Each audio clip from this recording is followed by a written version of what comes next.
శ్రీశైలేశుని పద సన్నిధిలో వెలిసిన వినూత్న మందిరము ఆంధ్రుల వాకిట దివ్య కాంతులే కురిపించిందిక అంబరము బ్రహ్మ విష్ణు గిరుల నడుమ కృష్ణవేణి సిగలు నగల తెలుగు తేజమాన కట్ట దశ దిశలు దగదగల బ్రహ్మ విష్ణు గిరుల నడుమ కృష్ణవేణి సిగలు నగల తెలుగు తేజమాన కట్ట దశ దిశలు దగదగల శ్రీశైలేశుని పద సన్నిధిలో వెలిసిన వినూత్న మందిరము ఆంధ్రుల వాకిట దివ్య కాంతులే కురిపించిందిక అంబరము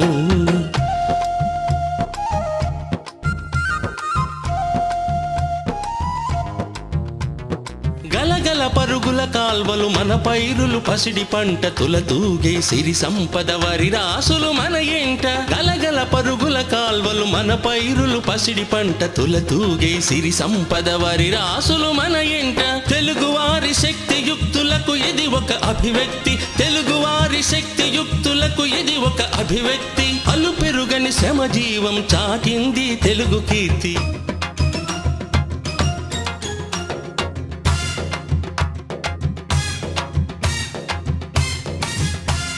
శివుని కంట అగ్నిధార ఈ కరెంటు తీగలుగా తెలుగునాట ప్రకాశించు మహాదేవుని దీవెనగా శివుని కంట అగ్నిధార ఈ కరెంటు తీగలుగా తెలుగునాట ప్రకాశించు మహాదేవుని దీవెనగా నవభారత రూపకర్త జవహర్లాలు కన్న కలలు నవభారత రూపకర్త జవహర్లాలు కన్న కలలు ఇంజనీర్ల సామర్థ్యం సృష్టించిన ప్రగతి అలలు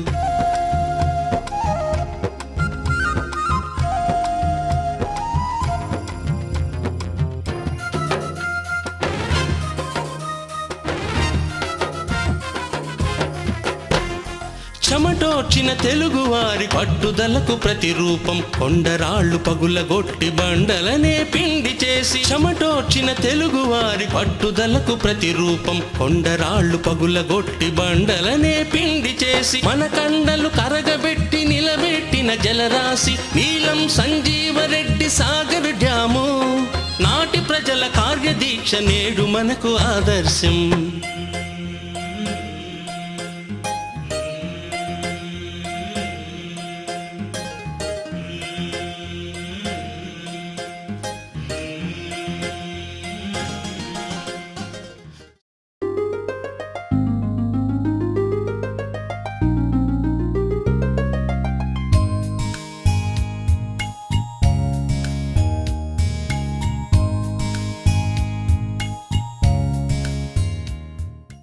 కర్నూలు జిల్లా కృష్ణానదీ తీరాన ప్రాచీనాలయంలో వెలిసిన దైవం భ్రమరాంబ సహిత మల్లికార్జున స్వామి. దేశంలోని 12 జ్యోతిర్లింగాల్లో ఇదొకటి. శ్రీశైలంలోని పాతాళగంగ స్నానఘట్టానికి దగ్గరగా నల్లమల కొండలకు పశ్చిమ భాగాన బ్రహ్మగిరి, విష్ణుగిరి అని పిలువబడే కొండల మధ్య నిర్మించిన ఆధునిక దేవాలయమే నీలం సంజీవరెడ్డి సాగర్ డ్యాం.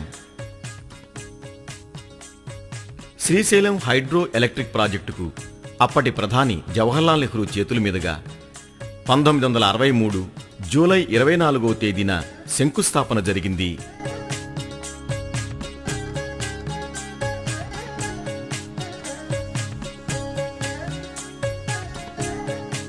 ప్రాజెక్టు ప్రారంభోత్సవం సందర్భంగా అక్కడి శిలాఫలకంపై చెక్కిన అక్షరాలు ఈ ప్రాజెక్టు ఉద్దేశాన్ని చాటి చెబుతున్నాయి.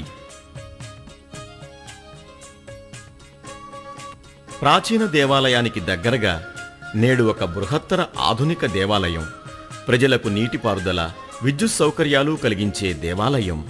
భారత తొలి ప్రధాని స్వయంగా శంకుస్థాపన చేసి ఆంధ్రప్రదేశ్ రాష్ట్రానికి ఇక విద్యుత్ కొరత ఉండదని ఆశీర్వదించారు.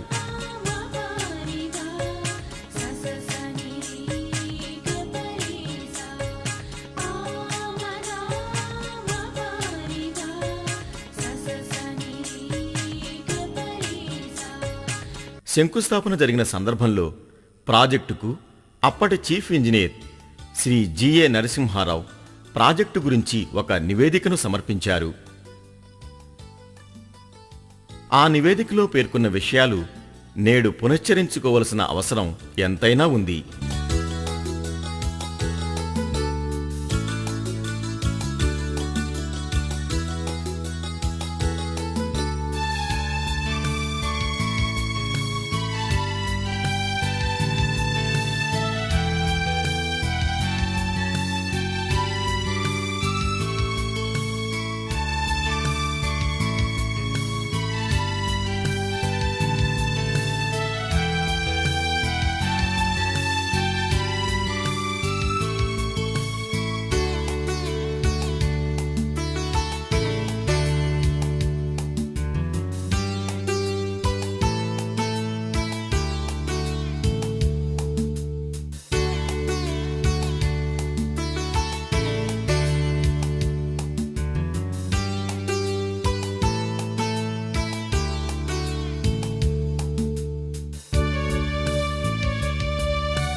శ్రీశైలం ప్రాజెక్టు అంటే ఆంధ్రప్రదేశ్ సౌభాగ్యానికి మారుపేరు అనవచ్చు. ఎందుకంటే దీనివల్ల చౌకగా జల విద్యుత్తు లభిస్తుంది. ఈ విద్యుత్తుతో రాష్ట్రంలోని సహజ ఖనిజ వనరులను ఉపయోగించుకోవడానికి అవసరమైన పరిశ్రమలను స్థాపించగలం. అనుకున్న లక్ష్యాలను చాలా వరకు నేడు ఈ ప్రాజెక్టు సాధించింది. కృష్ణానదిపై ఉన్న అతిపెద్ద బహుళార్థ సాధక ప్రాజెక్టులు నాగార్జున సాగర్ ప్రాజెక్ట్, శ్రీశైలం ప్రాజెక్ట్. ఈ రెండు ప్రాజెక్టుల గురించి ప్రస్తావించినప్పుడు ప్రథమంగా ప్రఖ్యాత ఇంజనీర్ పద్మభూషణ్ డాక్టర్ కెఎల్ రావు గుర్తుకు వస్తారు. డాక్టర్ కెఎల్ రావు ఇంజనీరింగ్ సామర్థ్యానికి, ఆయన మేధోశక్తికి, అంకిత భావానికి నిలువెత్తు నిదర్శనాలు ఈ రెండు ప్రాజెక్టులు. ఈ మహోన్నత ప్రాజెక్టులు డాక్టర్ రావు సాధించిన మహోన్నత విజయాలు. వీటి వల్ల కేవలం ఆంధ్రప్రదేశ్ రాష్ట్రానికే కాదు, యావత్ దేశానికి కూడా అనేక ప్రయోజనాలు ప్రాప్తించాయి. రాష్ట్రం ఈ ప్రాజెక్టుల వల్ల సస్యశ్యామలమయ్యింది.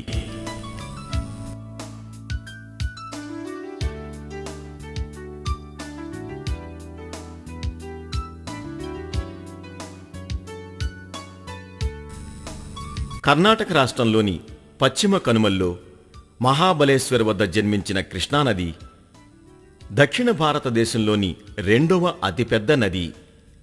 మహారాష్ట్ర, కర్ణాటక, ఆంధ్రప్రదేశ్ రాష్ట్రాల్లో 1240 కిలోమీటర్లు ప్రవహించి సముద్రంలో కలుస్తుంది.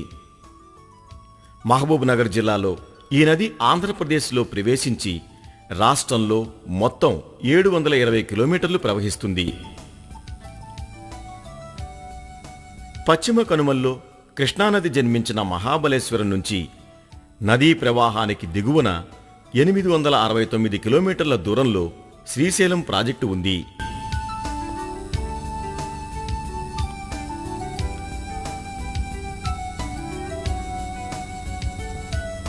శ్రీశైలంలోని ప్రఖ్యాత దేవాలయానికి దగ్గరగా ఉన్న పాతాళగంగ స్నానఘట్టానికి 800 మీటర్ల దూరంలో నల్లమల కొండల పశ్చిమ భాగాన కొండల మధ్య లోతైన ఇరుకైన నదీ ప్రవాహానికి దగ్గరగా డ్యాము నిర్మించడం జరిగింది. ఆ కృష్ణానదీ జలాలే నేడు నీలం సంజీవిరెడ్డి సాగర్ డ్యాం పేర నిర్మించిన ఆధునిక దేవాలయంలో ముక్కంటి కంటి చల్లని మంటరీతి విద్యుత్ ప్రవాహాలను ప్రసాదిస్తున్నాయి.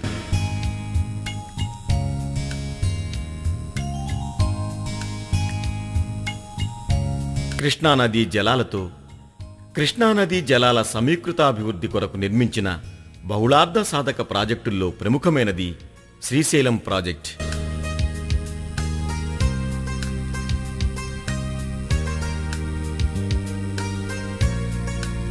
ఆధ్యాత్మికత, ఆధునికతల అపురూప సంగమం నేటి శ్రీశైలం ప్రాజెక్ట్.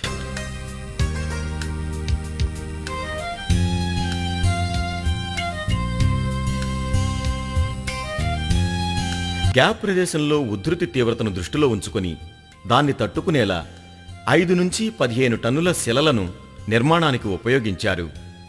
ఈ గ్యాప్ను 1966 జనవరి 9 నాటికి క్లోజ్ చేశారు. ఈ విధంగా ఎగువ కాఫర్ డ్యామును 9 విభాగాలుగా విభజించి రాళ్లను నింపి కాంక్రీటింగ్ ప్రక్రియ ద్వారా సముద్ర మట్టానికి 560 అడుగుల ఎత్తు వరకు కట్టారు.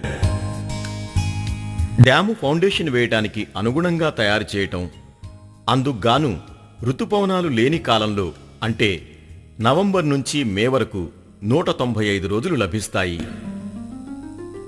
నవంబర్ నుంచి జూన్ వరకు ఋతుపవనాలు లేని సమయంలో డ్యాము పని సాగాలంటే 30,000 క్యూసెక్కుల ప్రవాహ దిశను మార్చటం అవసరమయ్యింది. నది దిగువ భాగాన్ని పొడిగా మార్చటానికి నదీ ప్రవాహ దిశను మార్చి 30,000 క్యూసెక్కుల నదీ జలాన్ని ముందు నుంచి దిగువకు మళ్లించారు. ప్రవాహ దిశను మార్చటానికి ఎడమవైపున 20,000 క్యూసెక్కుల సామర్థ్యంతో 30 అడుగుల వ్యాసం, 2,250 అడుగుల పొడవు కలిగిన ప్రవాహ దిశను మార్చే సొరంగం అంటే డైవర్షన్ టన్నెల్.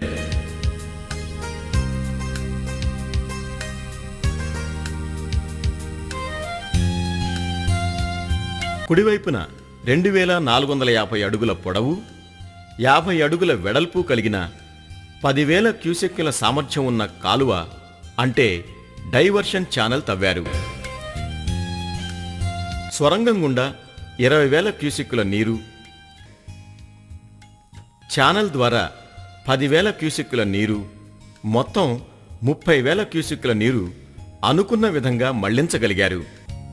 డ్యాం ఫౌండేషన్స్ తీసే ప్రదేశం పొడిగా ఉండడం అవసరం.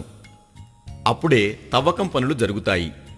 అందువల్ల ఎగువ భాగాన నీటిని నిరోధించటానికి ఎగువ కాఫర్ డ్యాం నిర్మించవలసి వచ్చింది. అలాగే నాగార్జున సాగర్ బ్యాక్ వాటర్ కానీ, సొరంగం ఛానళ్ల ద్వారా వదిలిన నీరు గాని రాకుండా ఉండడానికి దిగువ కాఫర్ డ్యాం నిర్మించవలసి వచ్చింది.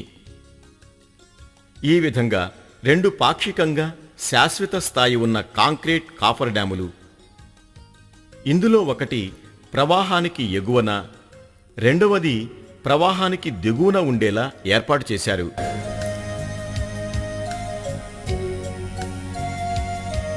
ఎడమవైపు ఉన్న డైవర్షన్ టన్నెల్లో ప్రవాహాన్ని అదుపు చేసే షాఫ్ట్ మోడల్ రెగ్యులేటింగ్ గేట్లు ఏర్పాటు చేయడం జరిగింది.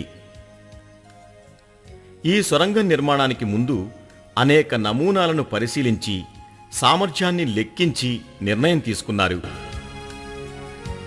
కుడివైపున ఉన్న డైవర్షన్ ఛానల్ను, కుడివైపు ఉన్న శిలా ప్రదేశంలో దీన్ని తవ్వడం జరిగింది. నిర్మాణ సమయంలో ఇక్కడి నుంచి కాఫర్ డ్యాం ప్రాంతానికి చేరుకునే సదుపాయం కోసం ఈ కాలువపై 2 తాత్కాలిక ప్లేట్ గడ్డర్ బ్రిడ్జిలు నిర్మించడం జరిగింది.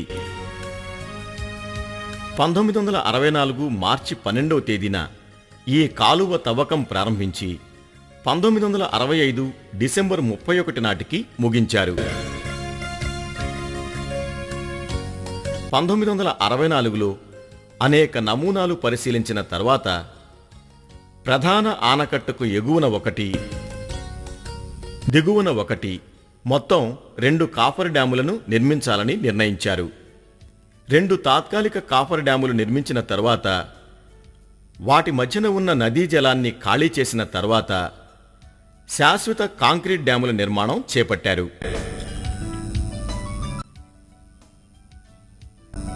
ప్రవాహం ఎగువన కాఫర్ డ్యాం నిర్మాణం 1965 నవంబర్ 1న ప్రారంభమైంది.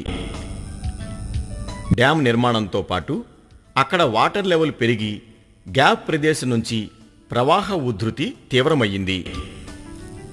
కింది నుంచి నీటి లెవెల్ వరకు 54 అడుగుల వెడల్పు గల స్టీల్ షట్టరింగ్ ప్లేటులను డైవర్ల సహాయంతో అమర్చారు.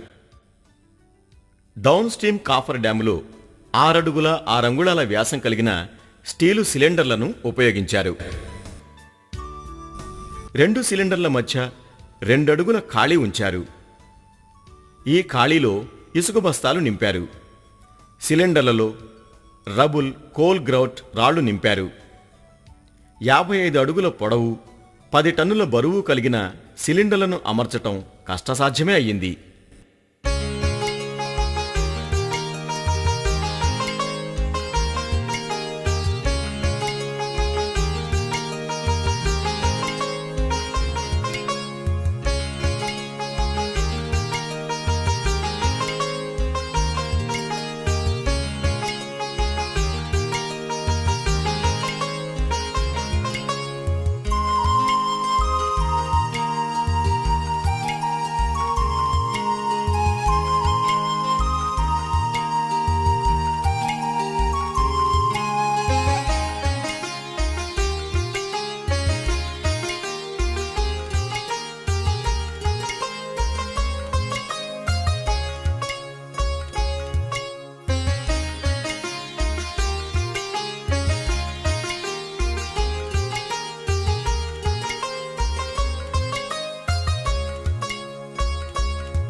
ఒక అరుదైన కాంక్రీటింగ్ ప్రక్రియ ద్వారా ఈ కాఫర్ డ్యాం కట్టడం జరిగింది.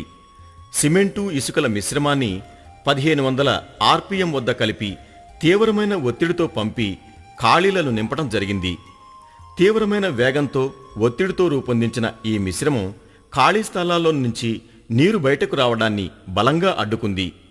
ఈ విధంగా జలగర్భంలో దృఢమైన డ్యాము నిర్మాణం జరిగింది.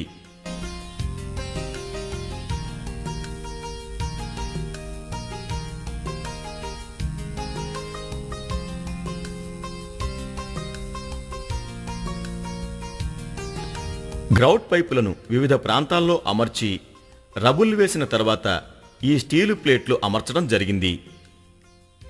ప్రతి మిక్సర్ వద్ద గంటకు 50 బ్యాగుల చొప్పున కోల్ గ్రేటింగ్ జరిగింది.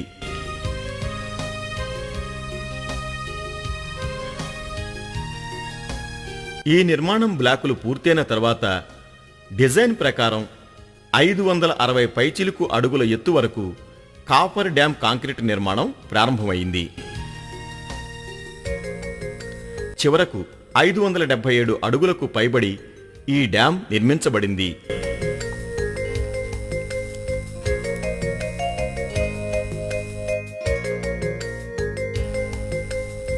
పనివేగం పెంచడానికి 12.5 టన్నుల బరువు మోయగల 2 కేబుల్ వేలను, గంటకు 300 టన్నుల రాళ్లను పగలకొట్టే సామర్థ్యం కలిగిన crushing plant, cooling plant, concrete ఉత్పత్తి చేసే బాచింగ్ ప్లాంట్లను ఏర్పాటు చేసుకుని పని సాధ్యమైనంత త్వరగా ముగించటానికి దీక్షగా ప్రయత్నించడం జరిగింది.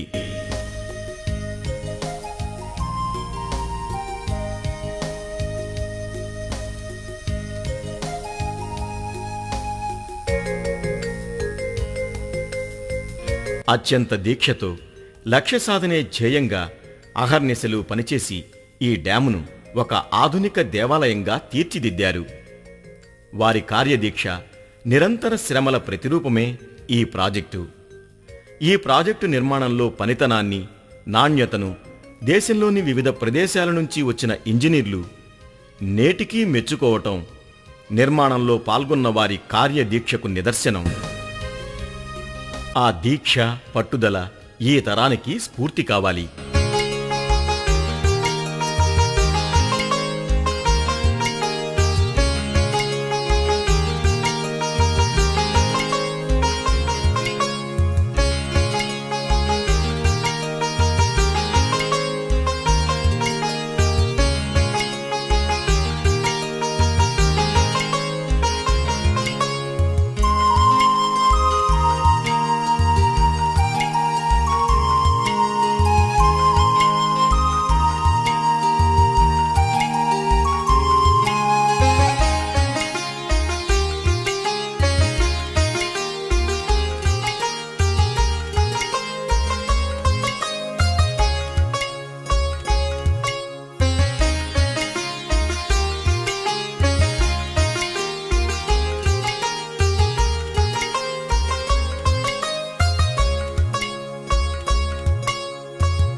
విద్యుత్ శక్తికి జన్మస్థానంగా అలరారుతున్న శ్రీశైలం ప్రాజెక్టు ఒక కాంక్రీటు కట్టడం కాదు, ఒక ఆధునిక దేవాలయం. శిలలున్నీరు సిమెంటు కాదు సుమి, ఈ శ్రీదమ్ము డ్యామిచ్చటన్ వెలయం చేసినదాంధ్ర కార్మికులమై. నేత్రస్థులన్మాంసమున్ తులతేదీ పెనుకట్టడమ్మునకు నెందున్ ధారిణిన్ దీని మంగళనామమ్ము స్మరించు సర్వజగ మాకంజారి తారార్కమున్ అంటూ తెలుగు కవులు కవితలెల్లారు.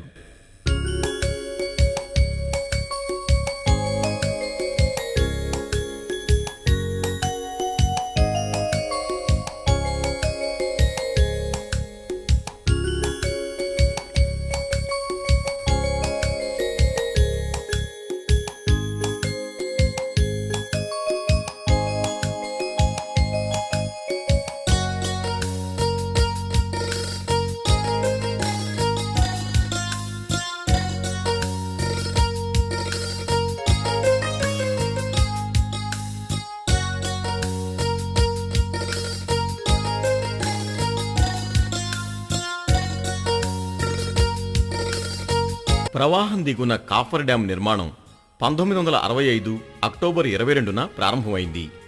1966 జనవరి 30 నాటికి శిలల కట్టవేయటం పూర్తయింది. ఈ విధంగా ఎండాకాలంలో అతి తక్కువ నీరు ప్రవహిస్తున్నప్పుడు డ్యాం ఫౌండేషన్లో తవ్వడం జరిగింది. గట్టి రాయి వచ్చేంత వరకు త్రవ్వి డ్యాం కట్టడం మొదలుపెట్టారు.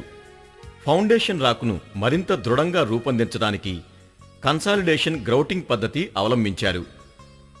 బ్యాచ్ మిక్సర్ల ద్వారా సిమెంటు మోర్టారును తయారు చేసుకుని పెద్ద పెద్ద శిలలను మోర్టార్లో అమర్చి నిర్మాణం కొనసాగించారు.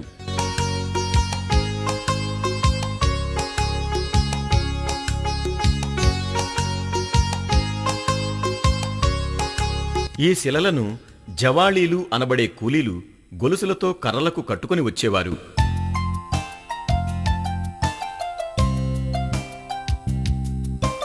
ఈ రాళ్లు తేవటానికి కూలీలు పైకి క్రిందికి ఎక్కి దిగడం కోసం ప్రతి సంవత్సరం మట్టితో బండ్ ఏర్పాటు చేసుకోవలసి ఉండేది. వర్షాకాలంలో ఈ బండ్ ప్రవాహ వేగం వల్ల కొట్టుకుపోతుంది. తిరిగి పని మొదలు పెట్టాలంటే మరల బండ్ నిర్మాణం జరగాలి. ఈ విధంగా డ్యాము ఎత్తు పెరిగే కొద్దీ పని ఆలస్యం అవుతుంది. ఈ ఆలస్యాన్ని నివారించడానికి 4వ బ్లాక్ నుంచి 15వ బ్లాక్ వరకు కేబుల్ వే ఉపయోగించి కాంక్రీటింగ్ ప్రక్రియ ద్వారా నిర్మాణం కొనసాగించారు.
డ్యాం మొత్తం పొడవు 1680 అడుగులు. దీనిని 22 బ్లాకులుగా విడగొట్టారు. ఒక్కొక్క బ్లాకు పొడవు 74 అడుగులు. ఈ బ్లాకుల మధ్య కాపర్ సీల్ జాయింట్ ఏర్పాటు చేశారు. నీటి ప్రవాహం ఎక్కువగా ఉన్న రోజుల్లో అబేట్మెంట్ బ్లాకుల ఎత్తు పెంచుతూ, ప్రవాహం తక్కువగా ఉన్న సమయంలో సెంట్రల్ బ్లాక్ ఎత్తు పెంచుతూ 1984 సంవత్సరంలో నిర్మాణం పూర్తి చేశారు. అదే సమయానికి స్పిల్వే భాగంలో ఒక బ్రిడ్జి నిర్మాణం కూడా పూర్తయింది.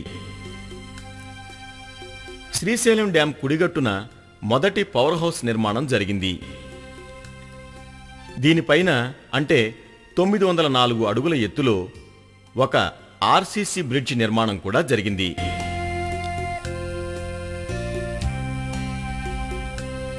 ఈ బ్రిడ్జి వెడల్పు 6.7 మీటర్లు.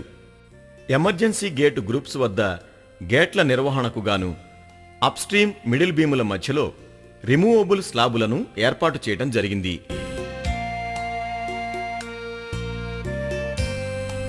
ఎనిమిది 830 అడుగుల వద్ద ఓగీ టైప్ స్పిల్వే ఏర్పాటు చేయడం జరిగింది.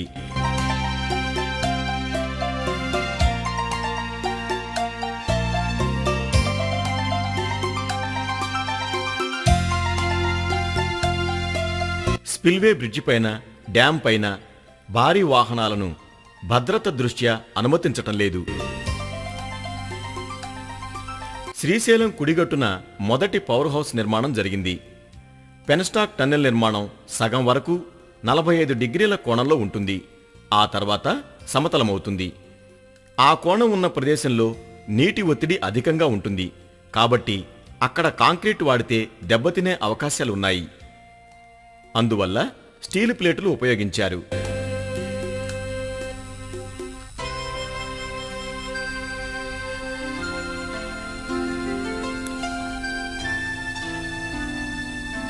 స్టీల్ ఫెరూల్స్ను వర్క్షాప్లో తయారు చేసి ట్రైలర్స్ ద్వారా వాటిని నిర్మాణ స్థలానికి తరలించారు.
వాలుగా ఉన్న పెన్స్టాక్ టన్నెల్స్లో వాటిని నేర్పుగా అమర్చడం జరిగింది.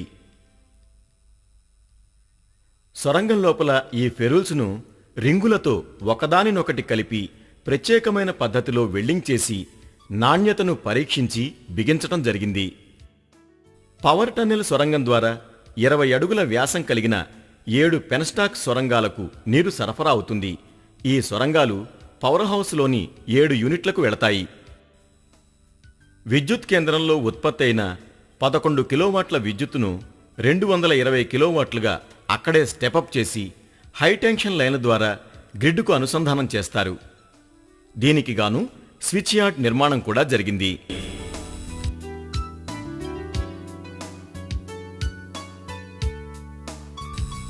ఎడమ కుడి గట్టులకు రవాణా సదుపాయం కోసం డ్యాముకు 6500 అడుగుల దిగువన ప్రెస్డ్ కాంక్రీట్ వంతెన నిర్మించడం జరిగింది.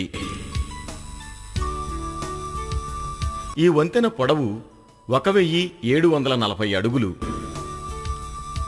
దీనివల్ల శ్రీశైలం హైదరాబాద్ రవాణా మార్గం అయింది. ఈ ప్రాజెక్టు నిర్మాణ సమయంలో ఎందరో ప్రముఖులు వచ్చి చూశారు. పండిట్ జవహర్లాల్ నెహ్రూ తన చేతుల మీదుగా శంకుస్థాపన చేశారు.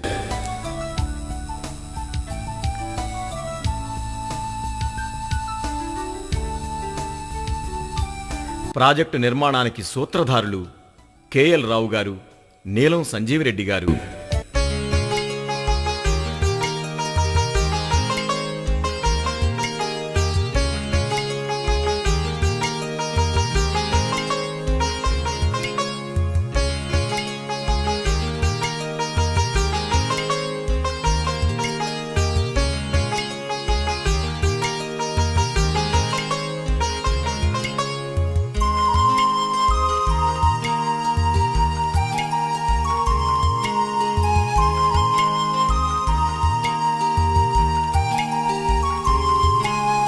అప్పటి రాష్ట్రపతి వివి గిరిగారు కూడా ఈ ప్రాజెక్టును సందర్శించి నిర్మాణ కౌశలాన్ని అభినందించారు.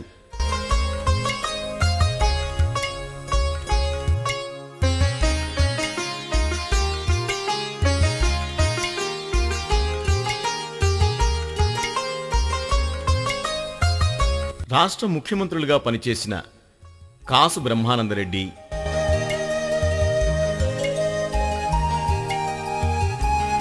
జలగం వెంగళరావు,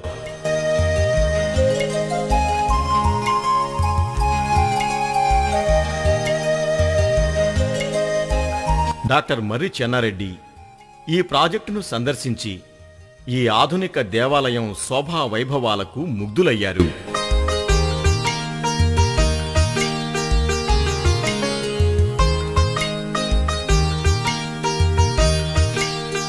విజయభాస్కర్ రెడ్డి వంటి నాయకులు అనేక మంది ఈ ప్రాజెక్టును సందర్శించిన వారిలో ఉన్నారు.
ఈ ఆధునిక దేవాలయం వద్ద ఉన్న విద్యుదుత్పత్తి కేంద్రంలో మొదటి 4 యూనిట్లను అప్పటి ప్రధాని శ్రీమతి ఇందిరాగాంధీ 1982లో జాతికి అంకితం చేశారు.